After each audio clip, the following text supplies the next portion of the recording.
살아가면서 많은 사람들이 어디에서 가장 많은 시간을 보내겠습니까? 아마 가정일 거예요. 그리고 그 두 번째는 직장일 겁니다. 어떤 사람 물론 가정보다 직장에서 훨씬 더 정말 일터에서 많은 시간을 보내고 있는 분들도 계실 거예요. 어쨌든 사람이 살아가면서 정말 이 일터는 너무나 소중합니다. 그 일터를 통해서 정말 보람된 자신의 인생이 만들어지고 있기 때문에 그렇죠.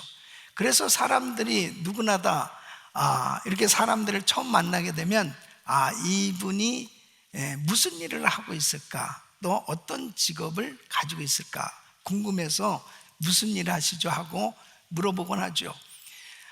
내가 하는 그 일이 정말 평생 축복이 될 수 있다면 얼마나 좋겠습니까?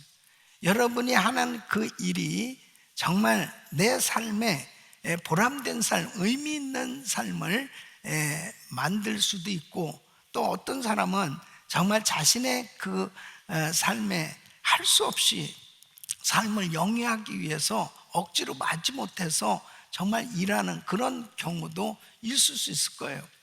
그런데 정말 우리 크리스천들은 이 성경적 직업관을 분명히 알아야 되는 것입니다. 하나님께서 왜 우리에게 이런 일터를 허락하셨나, 내가 왜 이 일을 해야 되지 하는 것에 대한 이 분명한 이 성경적 직업관을 가져야만 우리는 정말 하나님 뜻대로 하나님이 기뻐하시는 일을 할 수 있는 거예요. 자, 오늘 이 본문 말씀은 바로 이 요엘 선지자, 이 요엘 선지자는 이 죄로 인해서 이 유다 백성들이 그 하나님의 징계를 받아서 모든 생업장에 엄청난 시험과 환난을 겪고 있을 때, 너무너무 힘든 어려운 일을 겪을 때 어떻게 하면은 회복될 수 있느냐, 어떻게 하면은 그 일터가 형통할 수 있느냐 하는 이 회복될 수 있는 메시지를 전하고 있습니다. 정말 우리 성도님들의 생업장을 축복하면서 다시 한번 여러분들의 그 일터를 돌아보면서 여러분들은 정말 성경적 직업관, 이 성경적 물질관을 가지고 하나님 앞에 바르게 기업을 운영하고 있는지, 그리고 만일 오늘 이 말씀을 듣는 성도님들 가운데 너무 경제적으로 어렵고 힘들고 정말 이 나의 일터가 너무 힘든 문제들이 많아서 고민하는 그러한 기도 제목들을 가지고 있는 분들이 계시다면 오늘 이 말씀이 여러분들에게 해답을 얻는 시간이 되시길 바랍니다. 그래서 오늘 이 말씀을 통해서 일터가 형통할 수 있는 이 성경적 비결을 하나님께로부터 받을 수 있다면 여러분의 삶 가운데 놀라운 하나님의 역사가 있을 줄로 믿습니다.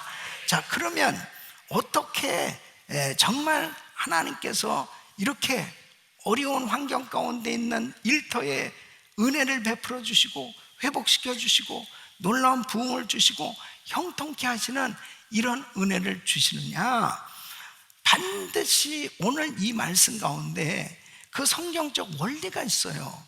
그래서 그 말씀을 잘 정리하시고 이 말씀대로 순종하면 하나님께서 이스라엘 백성들을 다시 회복시켜 주셨던 은혜를 여러분의 생업장에 놀라운 하나님의 축복하심으로 회복의 역사, 그리고 부흥의 역사, 그리고 형통한 은혜를 주실 줄로 믿습니다.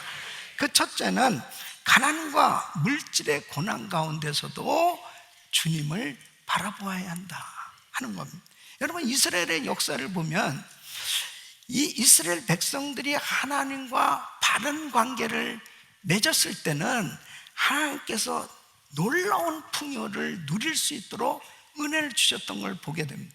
그런데 이 이스라엘 백성들이 하나님에게서 멀어질 때, 불순종할 때, 우상 숭배하고 그리고 하나님 마음을 아프게 할 때는 하나님이 사랑하셔서 징계를 주시는 걸 보게 돼요. 그 징계는 아픈 거예요. 그 징계 징계가 가난으로, 궁핍으로, 경제적인 환난으로, 어려움으로 그렇게 경험되도록 하실 때가 있습니다. 그런데 그런 모든 것들이 하나님께서 주시는 징계로, 야, 이제 끝장났다, 망했다, 힘들다, 어렵다, 그러다 하더라도 하나님께서 회복의 은혜를 주시면 한순간에도 다 회복되는 거예요. 그러니까 요엘서 2장 26절, 오늘 이 본문에 보면 너희는 먹되 풍족히 먹고 너희를 기 대접한 너희 하나님 여호와 이름을 찬송할지라. 내 백성이 영영이 수치를 당치 아니하리로다 그랬습니다. 그러니까 하나님이 이렇게 엄청난 재앙 가운데서 모든 걸 다 잃어버렸는데 하나님이 은혜를 주시면 회복될 수 있다는 거죠. 그러니까 우리는 지금 만일 환난과 시험과 어려움 가운데서 경제적인 곤란함을 겪고 있다면 이 시간 주님을 찾아야 된다는 거예요.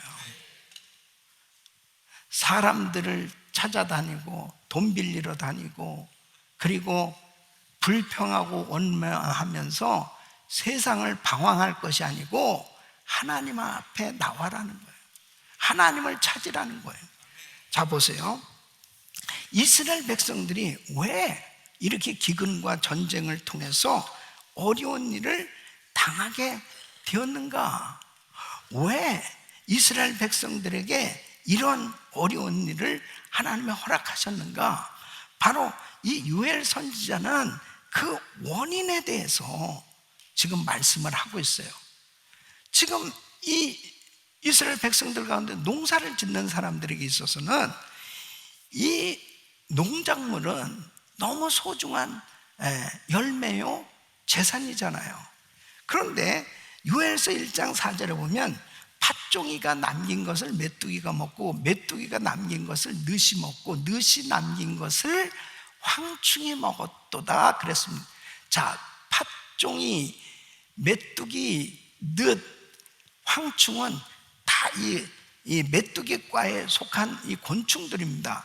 그러니까 팥종이가 와서 농작물을 해야 하는 거예요. 그 어느 정도 남았는데 그 다음엔 메뚜기 떼가 또 와가지고 또 다 갉아먹는 거예요.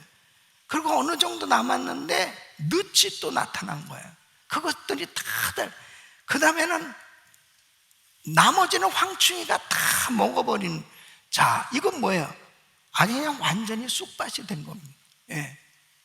도무지 왜 이렇게 힘들게 되는 거야? 왜 이렇게 어려운 거야? 나만 하는 게 없네. 너무 힘든 거야. 이런 상태가 됐습니다. 요엘서 1장 7절에 보면 그들이 내 포도나무를 멸하며 내 무화과 나무를 긁어 말갛게 벗겨버리니 그 모든 가지가 하얗게 되었. 그러니까 포도 농사를 졌는데, 무화과 나무 농사를 졌는데 다 망했단 말이에요. 열매가 없어요. 예. 이렇게 되어졌을 때 문제는 뭐냐면, 하나님의 백성들이 해야 되는 것은 하나님 앞에 제사 드리는 일이에요. 그 제사는 뭘로 드리냐고. 결국은 밀이나 그리고 이 가축이나 하나님 앞에 드릴 게 있어야 되는데 드릴 게 없는 거예요. 다 말라버렸습니다. 다 없어졌어요. 그리고 드릴 게 없으니까 또 성전에서 일하는 제사장들도 다 굶게 됐다는 거예요. 그래서 요엘서 1장 9절에 보면 소제와 전제가 여호와의 전에 끊어졌고 여호와께 수종드는 제사장은 슬퍼하도다. 그러니까 하나님 앞에 드릴 것이 없다. 하나님 앞에 제대로 예배조차 드리지 못하는 그런 어려움 가운데 신세 한탄할 수밖에 없게 됐다는 것입니다. 이 총체적인 위기 가운데 겪게 되어졌다는. 요엘서 1장 18절을 보면 가축이 울부짖고 소떼가 소란하니 이는 꼴이 없음이라. 양떼도 피곤하도다. 그러니까 가축들까지 다 어려움을 겪는, 이 농부들 그리고 가축, 이 모든 어려움 가운데서 경제 공황을 겪고 있다는 것입니다. 왜 이렇게 됐는가? 왜 이렇게 어렵게 됐는가? 이것은 절대로 우연이 아니라는 거죠. 이 원인이 있다는 거죠.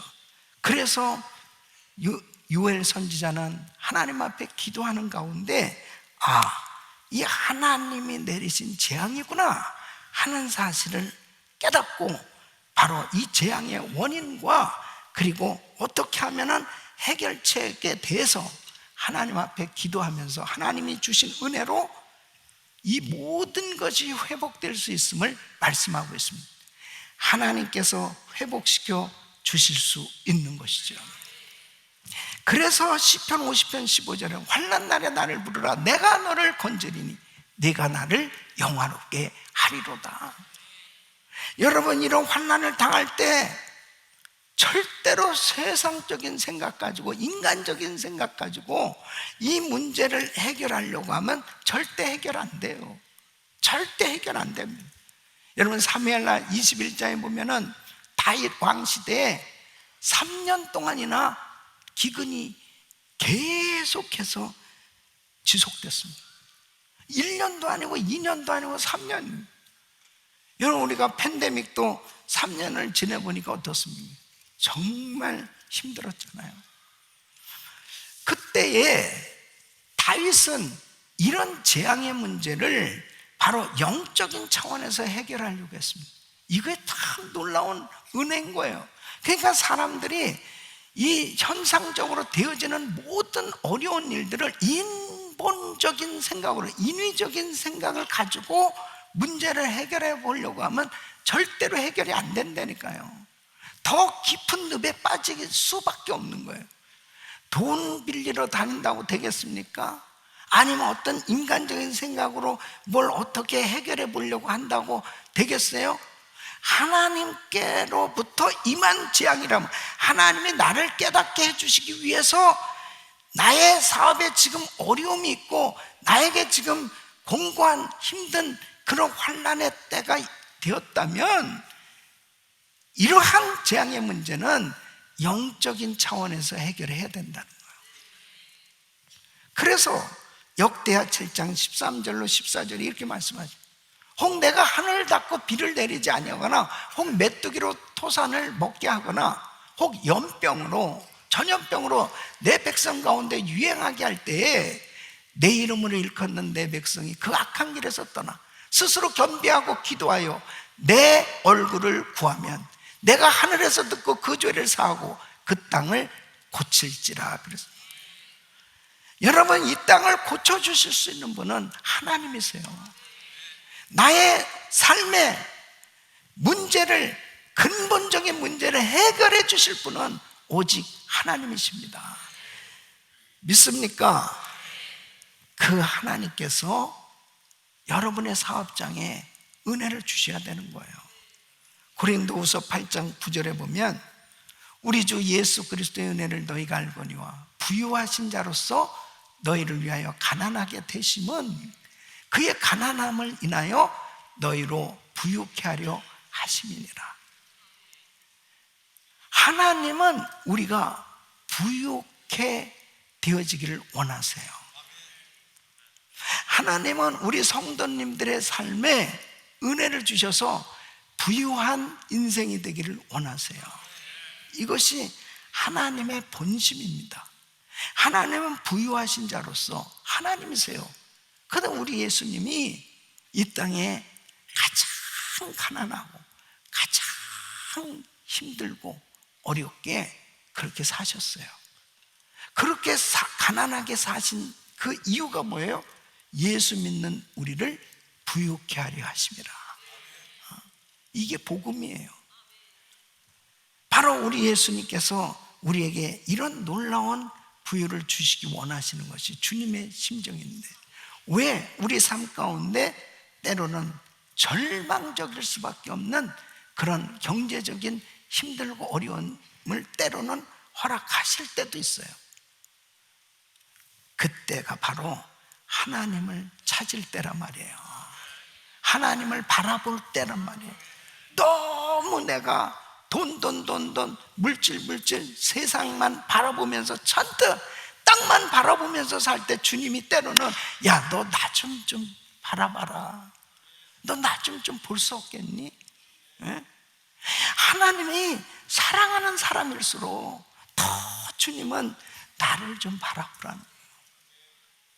여러분, 그렇게 시험과 환난과 그 어려운 가운데서 하나님을 찾아야 되는데도 불구하고 하나님을 찾지 아니할 때 우리 하나님이 얼마나 마음 아파하시겠네요.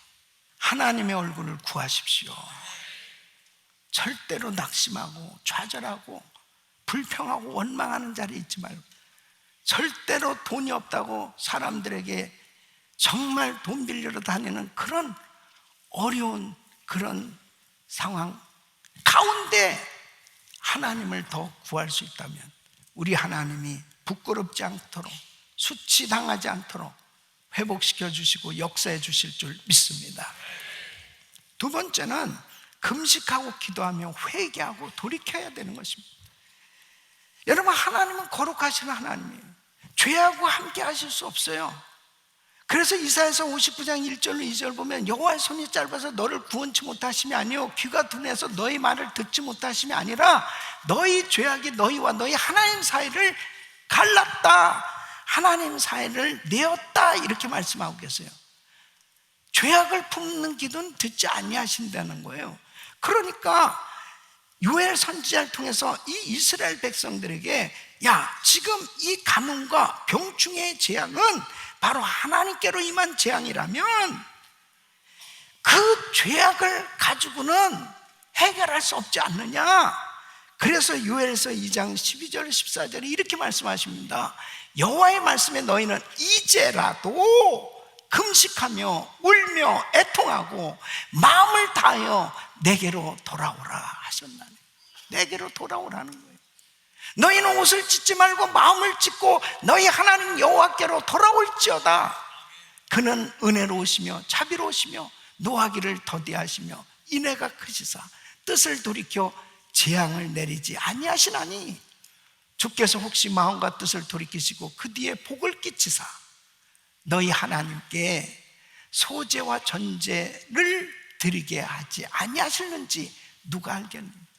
지금은 아무것도 없어서 하나님 앞에 제사를 드릴 것도 없고 재물도 없고 아무것도 없는 그런 상황이 있지만 하나님 앞에 이제라도 회개하고 돌이켜고 하나님 앞에 금식하고 기도하며 하나님 앞에 돌이키면 하나님께서 회복을 시켜주시면 하나님 앞에 다시 풍성하게 드릴 수 있도록 그렇게 해주시지 않겠느냐, 이렇게 말씀하고 있습니다. 사랑하는 성도 여러분, 하나님 앞에 돌이키는 게 축복이에요. 돌이키는 게 축복이에요. 나에게 기도 제목이 있다는 게 축복입니다. 여러분, 집 나간 탕자가 나가서 호랑망탕하게 그 아버지로부터 받은 이 유산 그냥 다 날렸습니다. 그 아버지 집으로 돌아가기가 너무 민망하고 수치스럽고 부끄럽고 창피하고, 그러나 어쩔 수 없어요. 살아야 되니까 할 수 없이 그냥 아들이라 여기지 마시고 품꾼 중에 하나로 그냥 여겨주세요, 이런 마음으로 아버지 집에 왔는데 아버지는 그 아들을 기다렸다는 듯이 기다렸죠. 그렇게 안아주시고 살찐 송아지를 잡아서 잔치를 벌이고 금가락지를 끼워주고 그렇게 좋아하는 그 아버지가 우리가 믿는 하나님이십니다.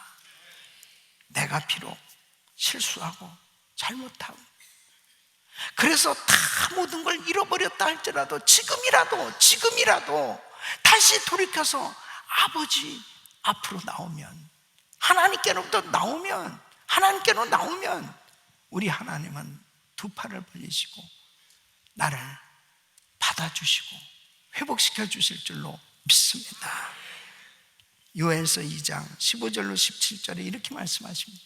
너희는 시온에서 나팔을 부르고 거룩한 금식일을 정하고 성회를 선포하고 백성을 모아 그 회를 거룩하게 하고 장로를 모으며 소아와 젖먹는 자를 모으며 신랑을 그 방에서 나오게 하며 신부도 그 골방에서 나오게 하고, 여호와께 수종드는 제사장들은 낭실과 단 사이에서 울며 이르기를 여호와여 주의 백성을 긍휼히 여기소서. 주의 기업으로 욕되게 하여 열국들로 그들을 관할하지 못하게 하옵소서. 어찌하여 이방인으로 그들의 하나님이 어디 있느냐 말하게 하겠나이까 할지어다. 하나님, 덕이 안 됩니다. 내가 망한다면, 내 사업장이 망한다면 하나님 영광 가리는 겁니다. 믿지 않는 사람들이 뭐라고 그러겠어요? 하나님, 안 됩니다. 하나님이 어디 있느냐고 그럴 거 아니에요. 네가 믿는 하나님 어디 있냐고 그럴 거 아니에요. 하나님 영광 가린다. 하나님의 이름이 멸시받는 이런 일이 일어나지 않도록 하나님 긍휼을 베풀어 주세요. 이렇게 기도할 때 하나님의 은혜로 회복시켜 주시지 않겠느냐 하는 것입니다. 성도님들의 사업장이 잘 돼야 돼요. 하나님의 영광을 위해서 잘 돼야 됩니다. 여러분의 생업장에 하나님의 그 부으시는 은혜로 형통케 되어지는 것, 이것이 하나님의 뜻이에요. 요엘서 2장 23절 26절 이렇게 하나님 앞에 부르짖고 하나님 앞에 회개하고 하나님 앞에 하나님의 긍휼을 구할 때에 하나님이 이런 응답을 주신다는 거죠. 시온의 자녀들아, 너희는 너희의 하나님 여호와로 인하여 기뻐하며 즐거워할지어다. 그가 너희를 위하여 비를 내리시되 이른 비와 늦은 비가 전과 같을 것이라. 마당에는 밀이 가득하고, 이럴 때는 아멘을 크게 하는, 밀이 가득하고 독에는 새 포도주와 기름이 넘치리로다. 내가 전에 너에게 보낸 큰 군대 곧 메뚜기와 늑과 황충과 팥종이에 먹은 횟수대로 너에게 갚아 주리니 너희는 먹되 풍족히 먹고 너희를 기이 대접한 너희 하나님 여호와의 이름을 찬송할 것이라. 내 백성이 영영이 수치를 당치 아니하리로다. 저는 우리 성도님들이 정말 생업장에서 수치를 당하는 일이 없이 하나님의 영광을 드러내는, 하나님이 하셨다고 하나님께 영광을 돌리는 놀라운 간증들이 넘쳐날 수 있기를 바랍니다. 세 번째는 물질로 심는 것이 중요한 것입니다. 여러분, 성경적 물질관을 이해하는 것이 참 중요합니다. 한번 따라하겠습니다. 나는 물질의 청직이다. 하나님께서 나에게 물질을 맡겨주신 거거든요. 내 물질이 아니에요.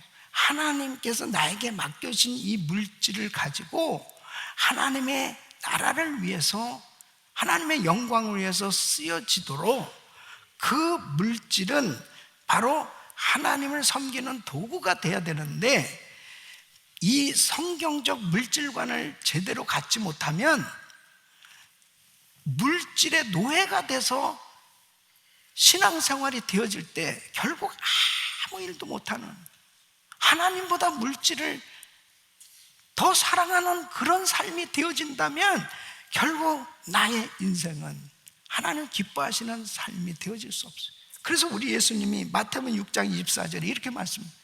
한 사람이 두 주인을 섬기지 못할 것이니 혹 이를 미워하며 저를 사랑하거나 혹 이를 중히 여기며 저를 경히 여김이라. 너희가 하나님과 재물을 겸하여 섬기지 못하느니라. 여러분, 어떻게 하나님과 재물을 겸하여 섬길 수 있겠습니까? 내가 복음을 깨닫고 난 다음에 달라진 것이 뭐예요? 하나님의 크신 은혜를 받게 되면 생각이 내가 사랑하고 의지했던 이 물질보다 하나님을 더 사랑하게 됩니다. 그 하나님을 더 사랑하게 되니까 이 물질을 하나님의 영광을 위해서 쓰고 싶은 그런 마음이 생겨지는 거죠. 그러니까 우리의 일터가 너무 신나는 거예요. 내가 하는 이 일을 통해서 어떻게 하면은 정말 죽어가는 영혼을 살리는 이 복음 전하는 일에 내가 쓰임을 받을까? 그러니까 나의 사역지가 너무 행복한 거예요. 아멘. 그러니까 잠언 3장 9절로 10절에 이렇게 말씀하는, 내 재물과 내 소산물의 처음 익은 열매로 여호와를 공경한, 그리하면 내 창고가 가득히 차고 내 집들의 새 포도즙이 넘치리라. 하나님의 그 선한 사업, 이 복음 사역에 마음껏 들여지면 들어질수록 하나님은 더 넘치도록 우리에게 부어주신 줄로 믿습니다. 그래서 고린도후서 9장 8절에 이렇게 말씀하십니다. 하나님이 능히 모든 은혜를 너에게 넘치게 하시나니 이는 너희로 모든 일에 항상 모든 것이 넉넉하여 모든 착한 일을 넘치게 하려 하심이라. 저는 우리 성도님들의 삶이 시간과 물질의 자유함을 갖고 마음껏 주의 일에 쓰임받는 이러한 삶이 되기를 위해서 늘 기도하고 있습니다. 이런 은혜가 있기를 바랍니다. 여러분들이 농부가, 어떤 농부가 지혜로운 농부입니까? 환난의 때에도 계속 좋은 씨를 심는 농부가 지혜로운 농부예요. 왜? 환난의 때 심은 것이 있는 사람은 풍자, 좋은 열매들을 기대할 수 있기 때문에. 고린도후서 9장 6절에 이렇게 말씀하십니다. 이것이 곧 적게 심는 자는 적게 거두고 많이 심는 자는 많이 거둔다는 말이로다. 하나님이 넘치도록 부하게 하시겠다는 이 약속은 심고 거두는 원리를 통해서 이루어지는 거예요. 그래서 고린도후서 9장 10절에 이렇게 말씀합니다. 심는 자에게 씨와 먹을 양식을 주시는 이가 너희 심을 것을 주사 풍성하게 하시고 너희의 의의 열매를 더하게 하시리니 그랬습니다. 자, 보세요. 심는 자에게 어떻게 주세요? 씨와 먹을 양식을 주신다고. 근데 환난의 때에 어리석은 농부는 그 씨는 먹으면 안 되는데 씨까지 먹어버립니다. 그러면 기대할 게 없어요.